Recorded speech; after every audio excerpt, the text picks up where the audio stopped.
wabarakatuh.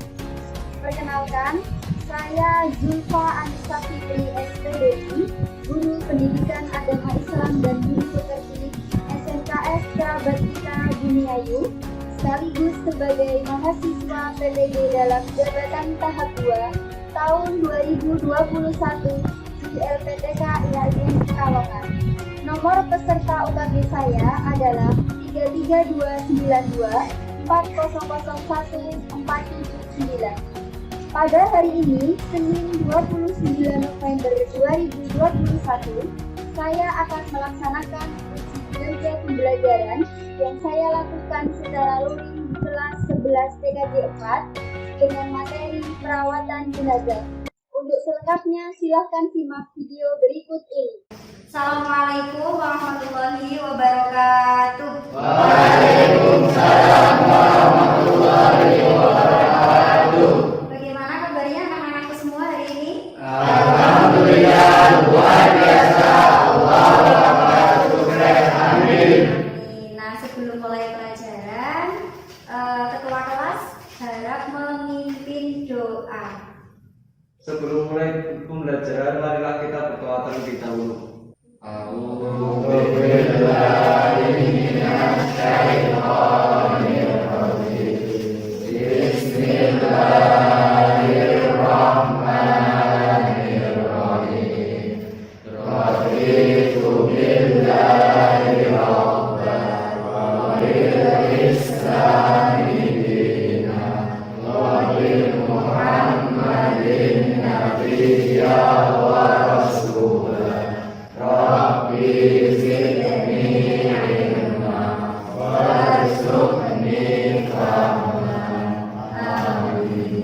Anakku semua, hari ini tanggal berapa ya?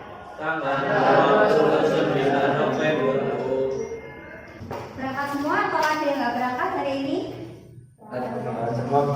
Nanti yang hadir hari ini jangan lupa mengisi absen lewat Google Form yang nanti saya kirim lewat WA Group ya. Kemudian dicek kembali kebersihan lacinya, mejanya, barangkali masih ada sampah yang tertinggal.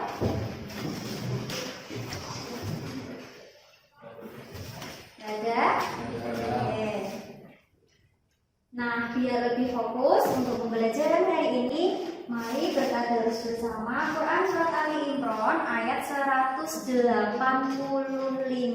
bersama-sama dipandu oleh ketua kelas dari Ta'awud Basmalah.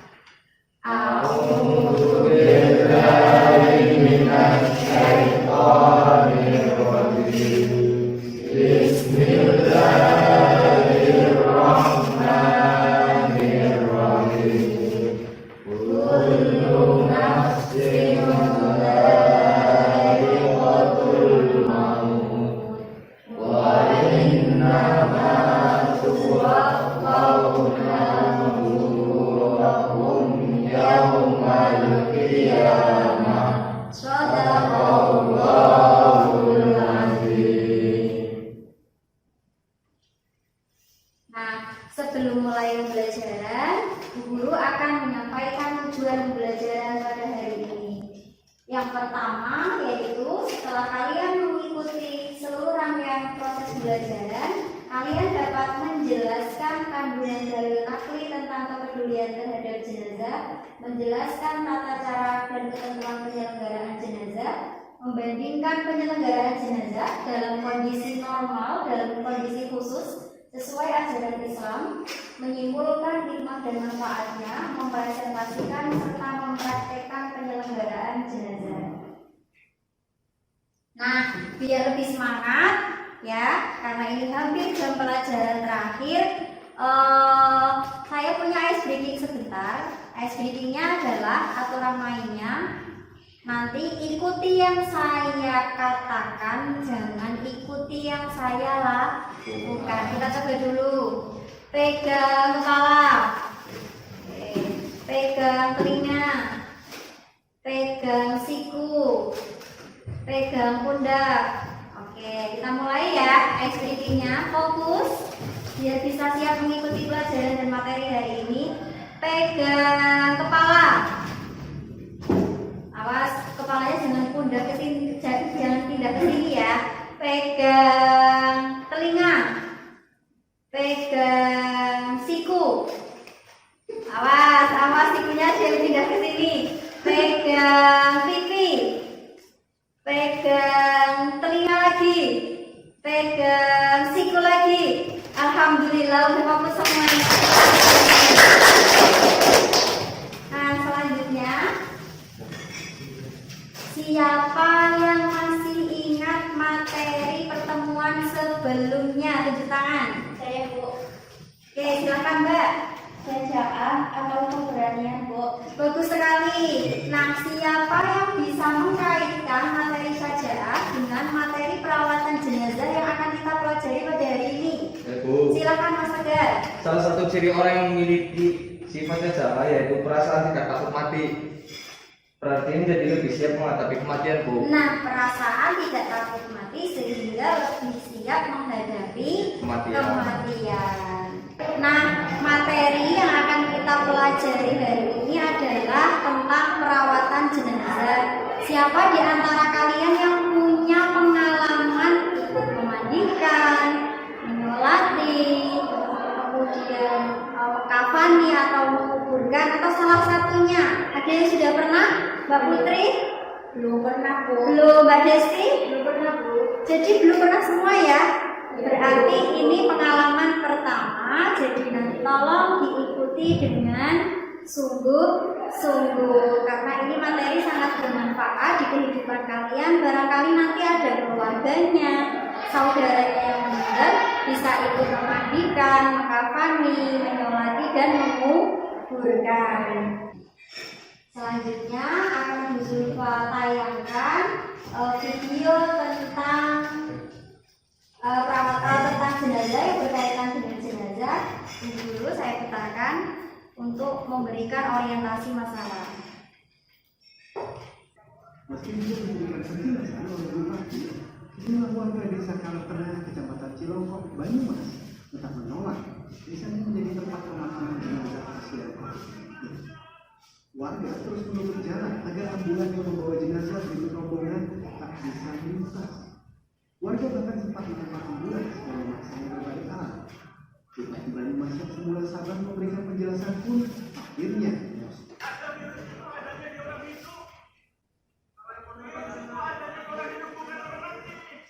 upaya Kapolresta Banyumas yang ikut bersama rombongan untuk menenangkan warga juga tidak berhasil. Sebelumnya, warga 3 desa sudah menolak jenazah pasien COVID-19 ini dimakamkan di wilayah mereka. Bupati Banyumas pun menyarankan agar jenazah dimakamkan di daerah yang jauh dari pemukiman, tapi lagi-lagi warga setempat menolak. Makam jenazah yang sudah dikebumikan pun akhirnya dibongkar. Bupati bahkan ikut membantu petugas ikut menggali makam dan menggotong peti jenazah ke ambulan. Atas kejadian ini, Bupati Banyumas meminta maaf pada warga. Nah, setelah melihat tayangan video tadi, siapa yang ingin memberikan pendapatnya tentang tayangan video yang pertama tadi? Silakan. Tangan. Ya. Video tersebut menayangkan sebagian masyarakat menolak penguburan jenazah COVID-19 di daerahnya. Ya, bagus sekali. Nah, mengapa hal tersebut dapat terjadi? Siapa yang ingin berpendapat? Silakan. Ya, silakan Mas. Karena mereka takut tertular COVID-19, Bu. Karena mereka tertular COVID-19. Iya, apalagi? Tunjuk tangan. Ya. Karena mereka tidak memiliki pengetahuan bahwa pemulasaran jenazah COVID-19 sudah melalui prosedur yang aman dari rumah sakit. Nah, bagus semuanya. Tepuk tangan untuk kita semua. Mereka ada yang merasa ketakutan tertular virus COVID-19. Ada juga yang tidak mengerti tentang pemulasaraan jenazah COVID-19 itu sudah ada aturannya sendiri. Nah, kemudian amati slide gambar pada PowerPoint berikut ini. Di sana tampak beberapa slide gambar. Ya, diperhatikan dulu. Sudah diamati ya gambarnya. Nah, setelah mengamati video yang pertama dengan slide gambar yang kedua ini, kira-kira bagaimana solusi yang dapat ditempuh untuk mengatasi permasalahan yang terjadi. Siapa yang memberikan pendapat? Silahkan. Ya, bagus. Silakan Mbak. Harusnya diberi edukasi Bu tentang pelaksanaan hingga COVID-19. Nah, bagus sekali, diberikan edukasi atau diberikan wawasan, ya.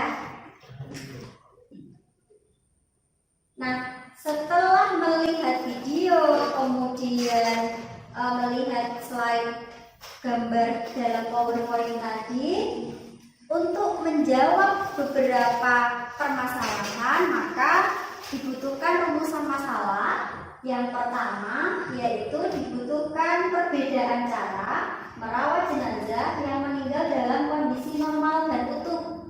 Yang kedua, perawatan jenazah karena korban bencana alam, misalnya ada yang meninggal karena longsor, banjir. Kemudian yang ketiga, perawatan jenazah yang meninggal sebagai syuhada atau mati syahid. Nah, yang keempat, perawatan jenazah dengan penyakit menular, misalnya COVID-19. Nah, untuk membahasnya, Bu Guru akan membagikan rumusan masalah tersebut sesuai jumlah kelompok yang sudah Bu Guru bentuk. Kelompok 1 nanti membahas tentang merawat jenazah meninggal kondisi normal dan utuh, ya. Kemudian kelompok 2 perawatan jenazah karena bencana alam. Kelompok 3 perawatan jenazah yang meninggal karena mati syahid. Dan kelompok keempat perawatan jenazah dengan penyakit menular, misalnya COVID-19.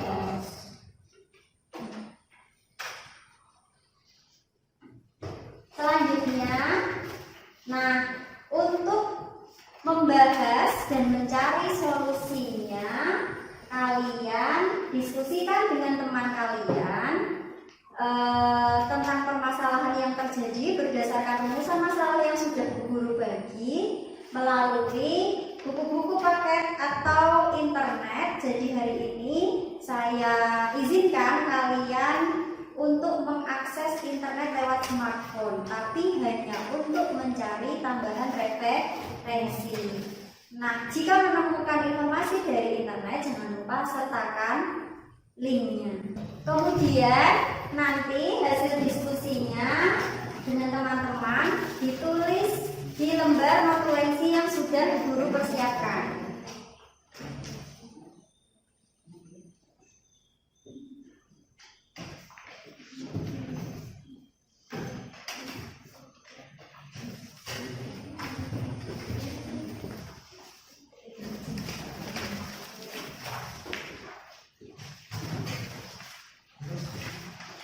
Saya beri waktu 30 menit, cukup ya?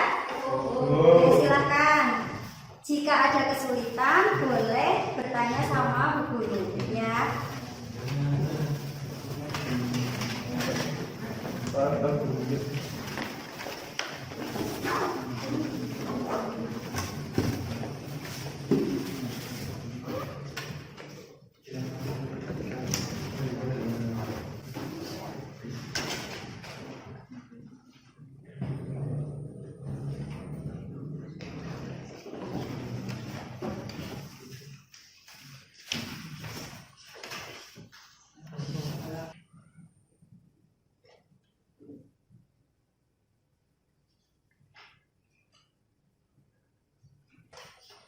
Cukup ya anak-anakku?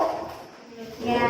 Nah, selanjutnya setelah kalian berdiskusi, silakan hasil diskusinya dipresentasikan ke depan, dimulai dari kelompok 1. Silakan. Kurang-kurang masukin aja. Kami dari kelompok 1 ingin memulaksanakan jenazah kondisi normal. Syarat-syarat yang memandikan jenazah adalah muslim, berakal sehat dan balik, berniat memandikan jenazah perempuan dimandikan oleh perempuan kecuali suami istri atau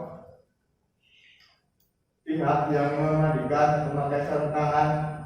Air yang digunakan untuk memandikan mayat adalah air suci dan disunahkan mencampurnya dengan di darat atau lautan kapur barus. Demikian presentasi dari kelompok kami. Wassalamualaikum warahmatullahi wabarakatuh. Berikan tepuk tangannya untuk kelompok.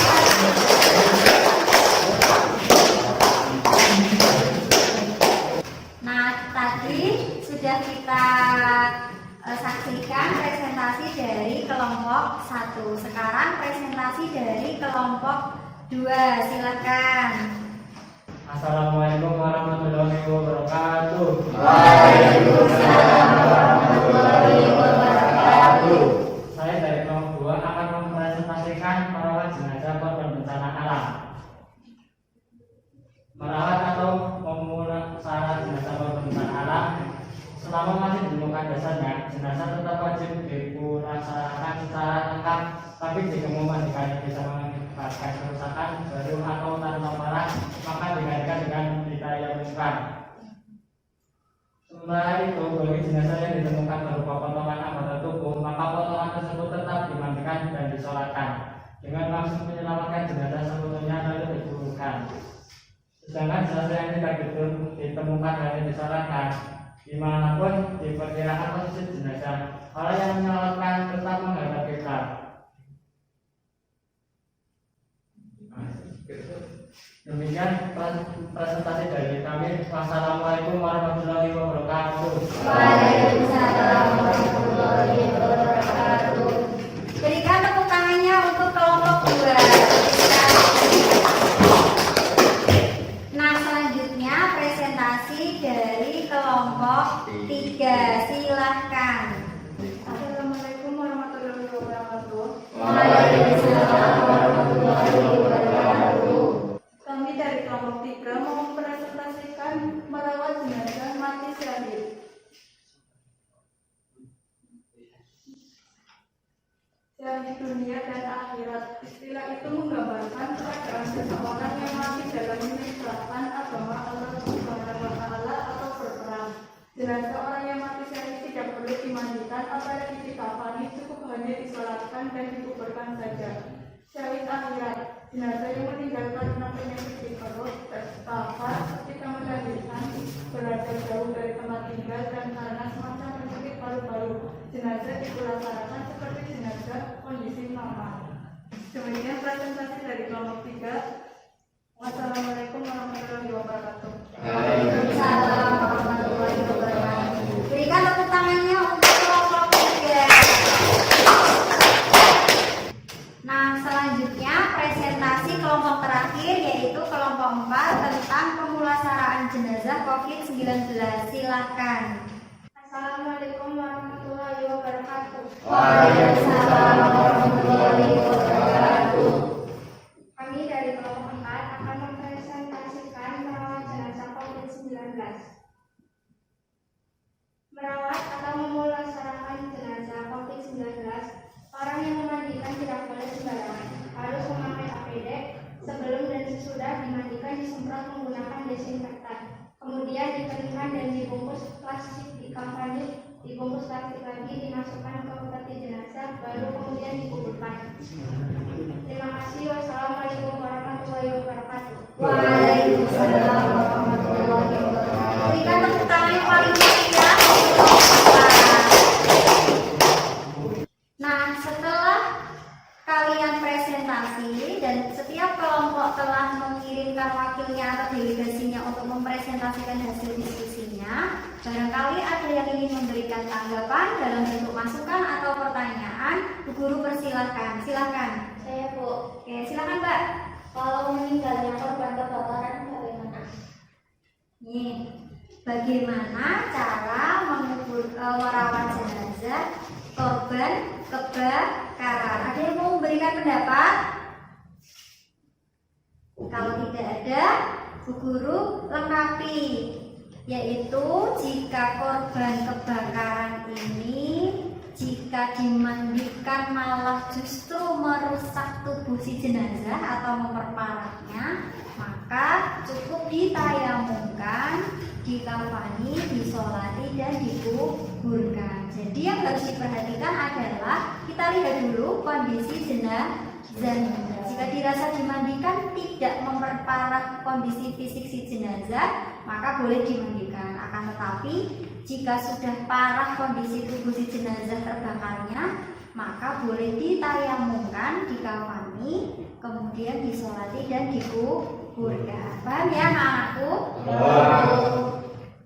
Terima kasih anakku atas presentasi, kemudian tanggapannya. Kalian hebat-hebat sekali dalam mengikuti materi pada hari ini. Dibutuhkan perbedaan cara merawat jenazah dalam kondisi normal dan dalam kondisi khusus. Salah satunya adalah jenazah kondisi penyakit tertular, yaitu COVID-19. Seperti yang dijelaskan oleh kelompok 4 tadi, bahwa jenazah korban COVID-19 prosedur memandikannya itu sudah diatur oleh Permen pemerintah, MUI, kemudian rumah sakit bekerja sama memprosedurkan bagaimana cara merawat jenazah atau memulasarah jenazah COVID-19, yaitu orang yang memandikan tidak boleh sembarangan, harus memakai alat pelindung diri atau yang lebih kita kenal sebagai APD. Jenazah yang akan dimandikan itu disemprot menggunakan cairan desinfektan biar virus, kuman, bakteri yang terdapat di jenazah tersebut bisa mati. Setelah itu dimandikan seperti biasa, kemudian dikeringkan dan disemprot lagi menggunakan desinfektan, baru kemudian dibungkus plastik, dikafani, dibungkus plastik lagi, baru kemudian dimasukkan ke peti jenazah dan selanjutnya dikuburkan. Seperti itu ya. Kemudian yang selanjutnya, perawatan jenazah khusus korban bencana alam. Tadi juga sudah dipresentasikan dengan bagus, Bu Guru hanya menambahkan atau melengkapi. Kalau jenazah korban bencana alam ini ditemukan utuh, maka dimandikan, dikafani, disolati, dikuburkan seperti jenazah normal karena ditemukan dalam kondisi utuh. Kemudian jika separuh badan dan ada kepala, maka dimandikan, dikafani, disolati, dikuburkan. Sama ya seperti normal, karena separuh badan dan ada kepala, maka dihukumi seperti jenazah utuh. Yang ketiga, separuh badan tanpa kepala, maka dimandikan, dikafani, tidak disolati, langsung dikuburkan. Yang keempat, jika ditemukan hanya tangan saja atau kaki saja atau kepala saja, tidak dimandikan, cukup dibungkus kain kafan sebagai bentuk penghormatan, kemudian dikuburkan.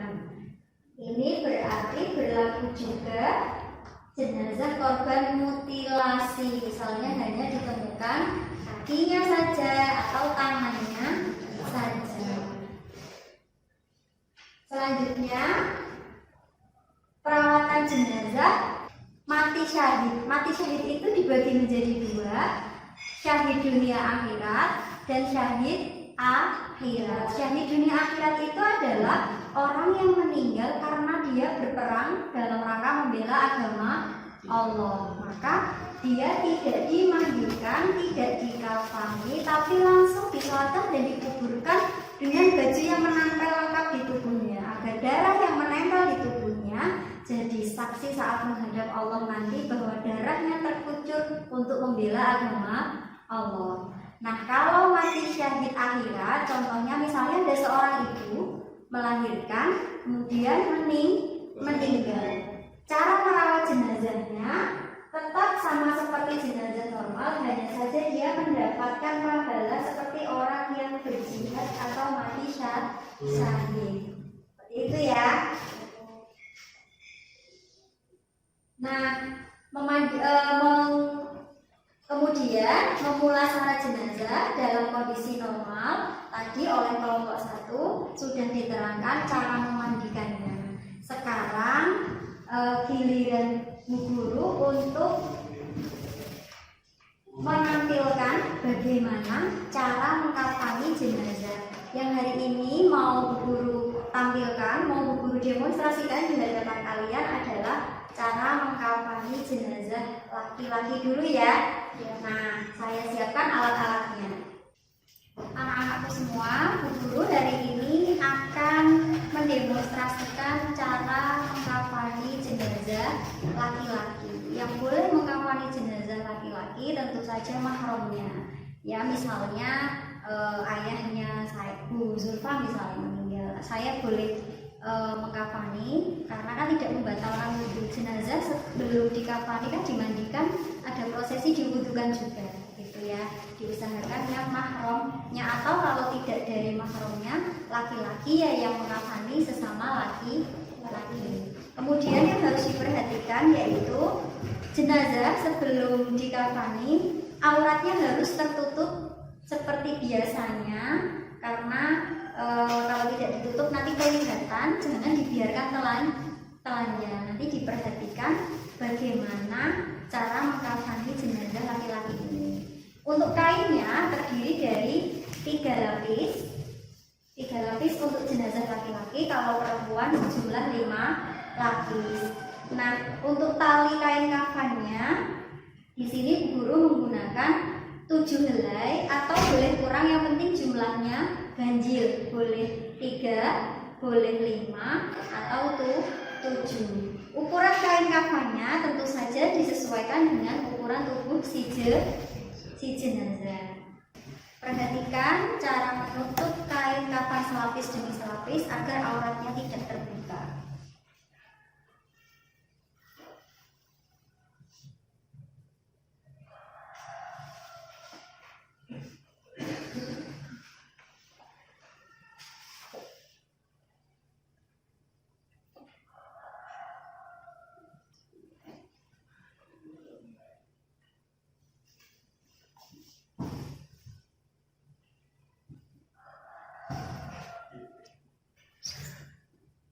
Yang singset ya anak-anakku, jangan terlalu kendor.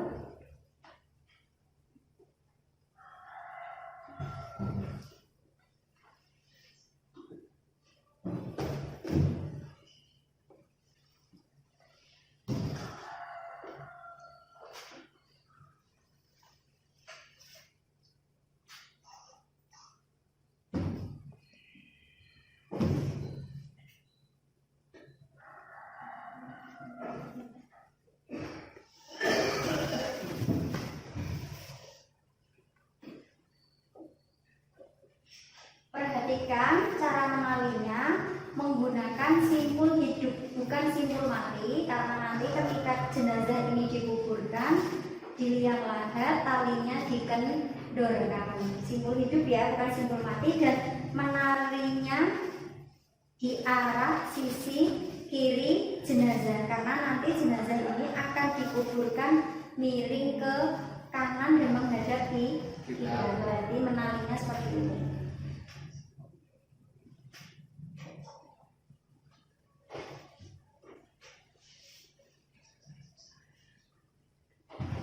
Bagian paling atas.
ya caranya anakku, 3 lapis, kemudian dimulai bentuknya dari sisi kiri ke kanan.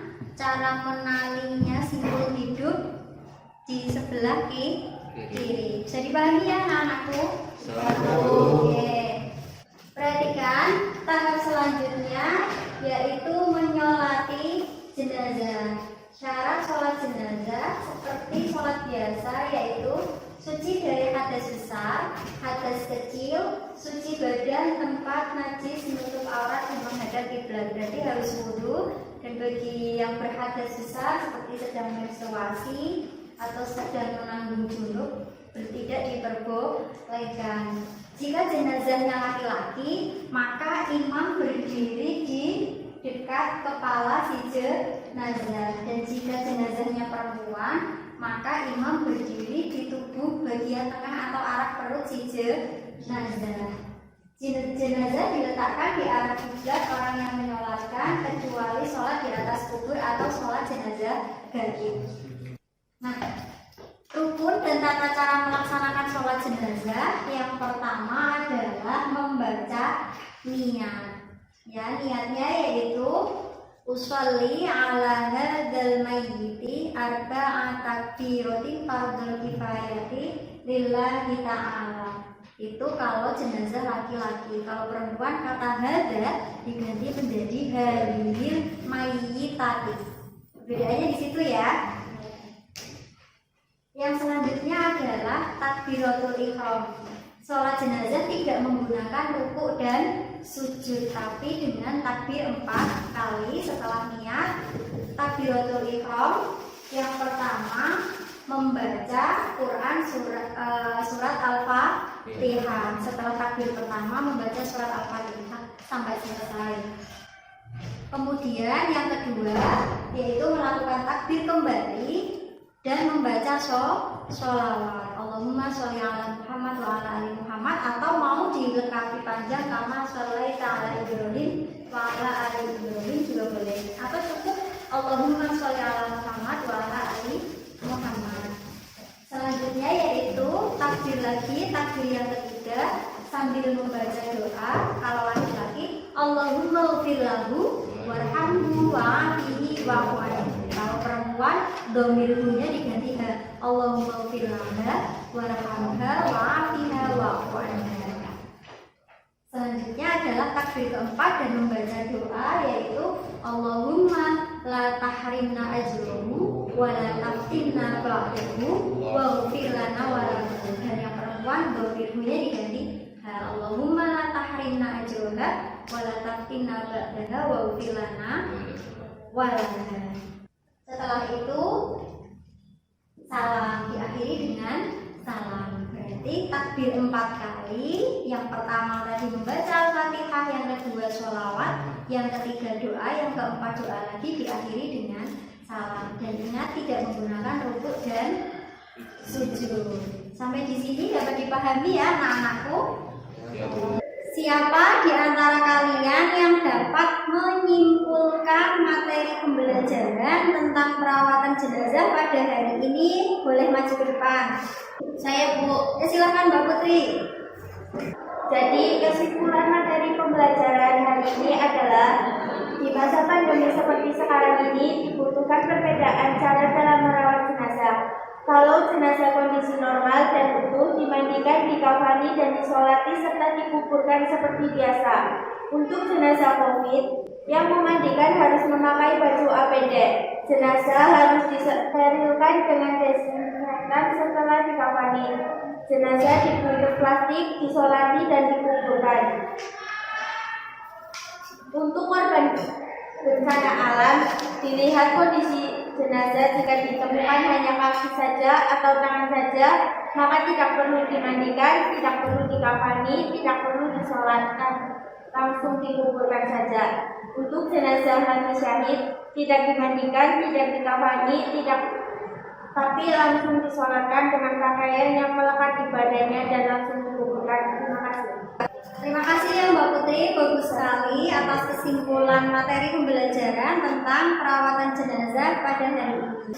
Nah, sekarang Bu Guru mau tanya, bagaimana perasaan atau pengalaman yang kalian rasakan ketika mengikuti pembelajaran dengan model pembelajaran problem based learning, yaitu pembelajaran berbasis masalah. Siapa yang mau berbagi pengalamannya maju ke depan?